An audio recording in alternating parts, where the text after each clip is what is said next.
अलका जी शुरुआत आपसे कर रही हूँ। आपने सुना होगा जो मैं अभी कह रही थी, और अभी हाल ही में तमाम लोग यही सवाल पूछ रहे हैं कि सत्याग्रह, महंगाई पर इतनी ताकत नहीं दिखी, बाकी दूसरे मुद्दों पर इतनी ताकत नहीं दिखी, केवल पूछताछ ही तो है। अलका जी।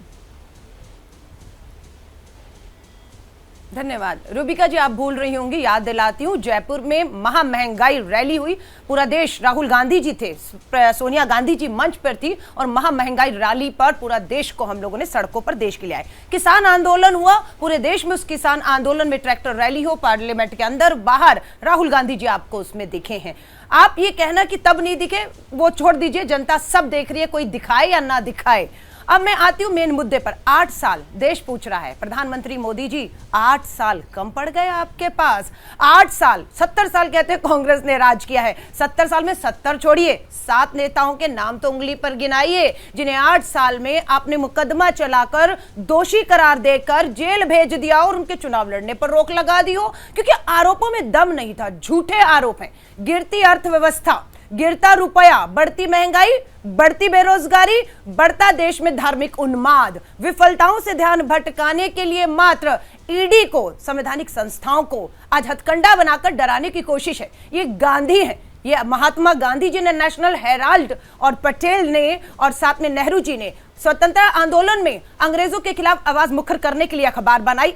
1942 से 45 ने अंग्रेजों ने भी जोर लगा दिया, प्रतिबंध लगाया अखबार को, अखबार आज भी चल रही है। आज ये संघी सरकार वही हथकंडा अपना रही है डराने का, उस अखबार को बंद करने का। हमने, कांग्रेस ने अपने चंदे से, अपने पैसे से 90 करोड़ रुपया देकर नेशनल हेराल्ड, उस विरासत को बचाने का काम किया जो आजादी के आंदोलन में अंग्रेजों के खिलाफ मुखर थी।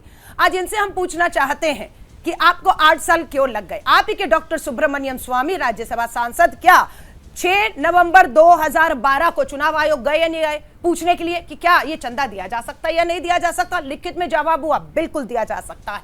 हमारे सारे पेपर ऑडिट होते हैं, चुनाव आयोग के पास जाते हैं और हम ऑडिट कराते हैं। 8 साल लग गए आपको, कागज तो तब भी वहीं थे, 2011 वाले आज भी वहीं पर हैं। आपकी नियत में खोट है, आप संवैधानिक संस्थाओं से डराना चाहते हैं। ये वो गांधी है, लास्ट लाइन कहना चाह रही हूं, जो ना अंग्रेजों से डरे थे, ना संघियों से डरेंगे, ना इसकी संघ की सरकार से डरेंगे, ना उनके सामने झुके थे, ना इनके सामने झुकेंगे, ना तब पीछे हटे थे, ना आज पीछे हटेंगे। गांधी पर हमला हो रहा है तब भी और अब भी, तब गोडसे आए थे, आज ये संघी एक बार फिर से निकले हैं उस विचारधारा, उस ताकत को रोकने के लिए। जी, आपने अपनी बात कह दी, बस एक लाइन में मुझे अपने मुझे इस सवाल का जवाब दे दीजिए।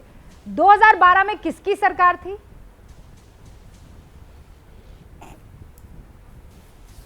बिल्कुल, अच्छा, बहुत अच्छा रूबिका, सवाल पूछा आपने। आपके प्लीज एक लाइन में जवाब दीजिए। 2012 में हमारी, बता रही हूँ, बस अरे एक लाइन में नहीं होगा, गुमराह हो जाएंगे आपके ऑडियंस। 2012 में हमारी सरकार थी या आरोप लगे, लेकिन हमने सत्ता में थे ना, कार्रवाई नहीं की। 2014 से 22 में 8 साल ये है, इन्होंने इसे अंजाम तक क्यों नहीं पहुंचाया? आपसे मैं पूछना चाहूंगी रूबिका। अलका जी, बस एक और सवाल। 2012 में आपकी सरकार थी, ये एक साइड रख लेते हैं, बस दूसरे और सवाल का जवाब दे दीजिए। ये किसके कहने पर केस दर्ज हुआ? राहुल गांधी या सोनिया गांधी, जिनके भी खिलाफ केस दर्ज हुए, किसके कहे पर? संबित पात्रा के कहे पर, प्रधानमंत्री नरेंद्र मोदी के कहे पर, अमित शाह के कहे पर, किसके कहे पर ये केस दर्ज हुआ? नाम नोट करिए।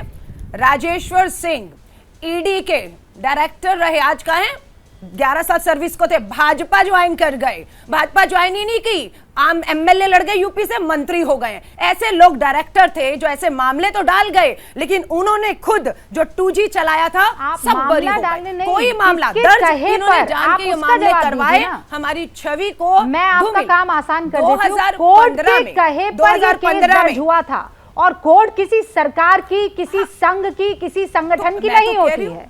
बस ये 2 सवाल के जवाब मुझे चाहिए थे। आप संबित पात्रा, मैं तो कह रही हूं, आप पर बड़े आरोप लगाए हैं और वो कह रहे हैं कि आप कोर्ट में केस चले, चिड़ में ये काम कर रहे हैं, आपके मातहत आने वाली ईडी ये काम कर रही है।